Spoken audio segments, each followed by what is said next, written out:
He walked into that courtroom with his hands shaking, but it wasn't from fear. It was from the storm that had been boiling inside of him for months. Across the room, sitting at the defendant's table, was the man who had taken his son's life. And for the very first time, their eyes were about to meet. This isn't just a story about justice. It's about what happens when a grieving father is forced to stare into the face of evil and must decide what to do next. Welcome to Dark Minds. Today, we're taking you to a quiet town in Boise, Idaho. This was the kind of place where everybody knew everybody, where neighbors waved from their driveways and kids rode their bikes until the streetlights flickered on. It was safe, it was peaceful, until that one night. His name was Jacob Carter, 19 years old. A college freshman with a smile so infectious, it made everyone around him smile back. He was supposed to meet up with some friends after his shift at work, but he never showed up. Panic set in slowly, then all at once. The next morning, his car was found abandoned on a rural road. The engine was still warm, the driver's side door was wide open. And Jacob was gone. His father, Mark Carter, a man who spent his days fixing engines, immediately joined the search. He was a man who could fix almost anything mechanical, but now he was desperate to fix the one thing that felt irreparably broken, his family's future. For 3 long days, the entire town rallied. They searched the fields, the dense forests, the winding riverbanks. Hope was fading with every passing hour. Then, a volunteer found something half buried in the mud of a drainage ditch. It was a shoe, Jacob's shoe, and just moments later, they found him. In that instant, the world around Mark Carter went completely silent. The only sounds were the howling wind, the distant wail of approaching sirens, and a father's scream echoing through the cold, indifferent morning air. The investigation moved quickly. Police found fingerprints that didn't belong. Within 48 hours, they had a name, Ryan Hale. He was a former classmate of Jacob's. Someone Jacob had once helped with his homework, someone he had considered a friend. When the police arrested Ryan, he didn't resist, he didn't cry. He just uttered one chilling sentence. It wasn't supposed to go that far. The motive, it was almost insultingly trivial, a fight over a few $100s. Ryan claimed he never meant to kill Jacob, that it was an accident. But the autopsy told a much more brutal story. There were bruises, broken bones, and a single, fatal knife wound straight to the heart. It wasn't an accident, it was an execution. Mark Carter attended every single court hearing. He forced himself to listen to every gruesome detail, to look at every photograph. He was trying to understand, trying to find some logic in the madness.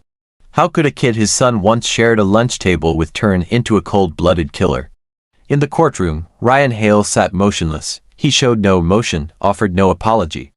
Just a blank, empty stare that burned through Mark like acid. When the prosecutor asked Mark if he wanted to give a victim impact statement at the sentencing, he said yes without hesitation. He needed to speak. He needed to speak directly to the man who had destroyed his world. The day of sentencing finally arrived. The courtroom was packed, the silence so heavy you could feel it. Reporters lined the back row, pens poised. The judge read the verdict, guilty of first-degree murder. The sentence, life in prison, with no possibility of parole. Then, the judge turned his gaze to Mark. Mr. Carter, you may address the court. Mark stood up, his movements slow and deliberate. He walked to the microphone at the front of the courtroom. His hands trembled on the stand, but when he spoke, his voice was steady. You took everything from me. The room held its breath. You took my son, my best friend. My reason to wake up in the morning. His voice cracked, just for a second, but he pushed through the pain. He looked directly at Ryan, locking eyes with him for the first time. I came here today ready to hate you. I was ready to wish the absolute worst for you for the rest of your life. He paused, letting the weight of his words fill the room. But if I do that, then you win again. A collective gasp rippled through the courtroom. So, I forgive you, he said it again, stronger this time. I forgive you, not because you deserve it, but because my son deserves to be at peace, and I can give him that peace if I am living with all this hate inside me. For the first time, Ryan Hawley's cold composure shattered. His blank stare broke, and his eyes filled with tears. The judge was visibly stunned, speechless. Even the stoic bailiff had to turn away. Mark Carter walked back to his seat. He didn't feel lighter. He wasn't magically healed, but he felt free. Free from the crushing weight of hatred that had been suffocating him since the day he lost his son. Forgiveness doesn't mean forgetting. It doesn't mean justice wasn't served.